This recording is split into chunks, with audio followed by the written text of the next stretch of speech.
Oke, selamat datang. Dalam pembahasan kali ini, kita akan coba bedah sebuah permainan yang taruhannya tinggi banget, yaitu keamanan energi global. Semuanya ini berdasarkan wawasan dari buku The Price karya Daniel Yergin.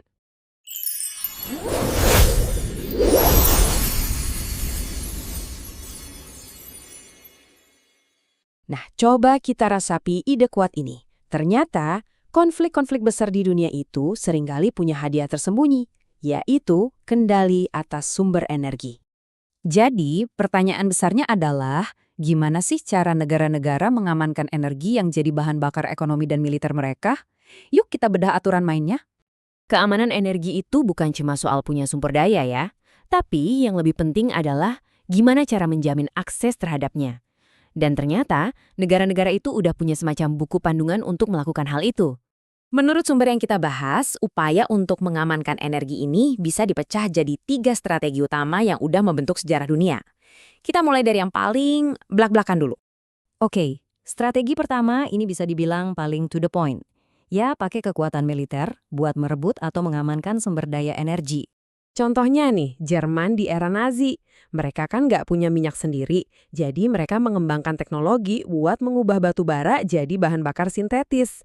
Ini yang bikin ladang batu bara Polandia yang super besar itu jadi target militer utama mereka.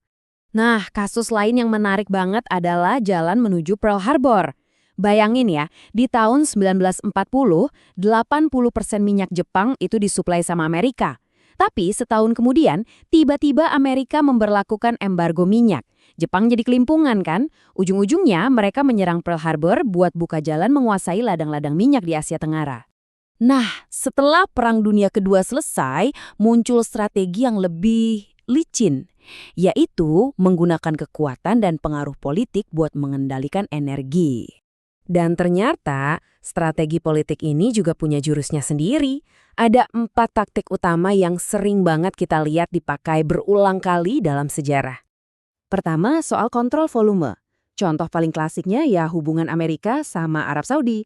Amerika kasih perlindungan militer, sebagai gantinya mereka dapat jaminan akses minyak. Simbiosis mutualisme kan? Taktik kedua, ganti pemimpinnya. Jadi kalau ada pemimpin negara yang coba-coba menasionalisasi ladang minyak, kayak yang terjadi di Iran tahun 50-an atau belakangan di Irak dan Libya, mereka seringkali tiba-tiba menghadapi kudeta atau pergantian rezim yang didukung dari luar. Ketiga, ini soal mengontrol arteri energi dunia. Titik-titik sempit atau choke points ini vital banget. Waktu Mesir menasionalisasi terusan Suez, itu jadi semacam alarm buat negara-negara besar. Makanya, Amerika langsung gerak cepat buat mengamankan kontrol mereka atas terusan Panama, biar jalur strategis mereka sendiri tetap aman. Dan yang terakhir, destabilisasi. Gini deh gagasannya, ada teori yang bilang kalau Timur Tengah yang stabil dan bersatu itu bisa jadi ancaman buat kepentingan energi Barat. Jadi, dengan menjaga kawasan itu terus berkonflik, negara-negara konsumen merasa lebih aman. Oke, sekarang kita lihat pendekatan yang sama sekali beda nih. Pendekatan yang nggak pakai otot militer atau intrik politik secara langsung. Nah, disinilah perbedaannya kelihatan jelas banget. Kalau Barat seringnya pakai kekuatan militer dan politik, negara-negara kayak Tiongkok dan Jepang justru mainnya beda. Mereka pakai strategi yang disebut teknokratis. Cara main mereka itu jangka panjang. Mereka investasi gede-gedean di infrastruktur negara lain, dan bayarannya bukan pakai dolar, tapi langsung dalam bentuk barel minyak mentah yang mereka butuhin buat ekonomi di dalam negeri. Jadi tujuannya bukan profit, tapi pasokan fisik. Strategi-strategi klasik yang tadi kita bahas itu emang masih dipakai. Tapi peta energi global sekarang ini berubahnya cepet banget. Ada pemain baru, ada aturan main baru. Taruhannya ini bener-bener nggak main-main. Coba bayangin, Amerika Serikat aja itu butuh sekitar 20 juta barel minyak setiap hari.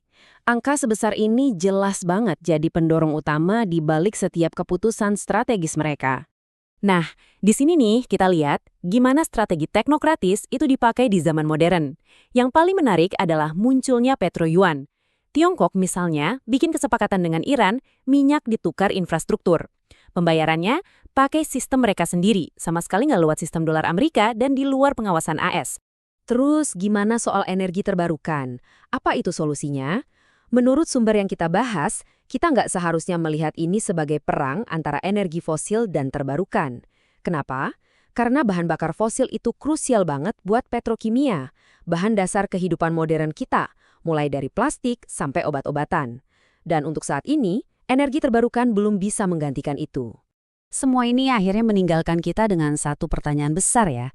Di dunia yang terus berubah ini, untuk jadi negara yang benar-benar mandiri secara energi, apakah cukup pilih satu strategi aja?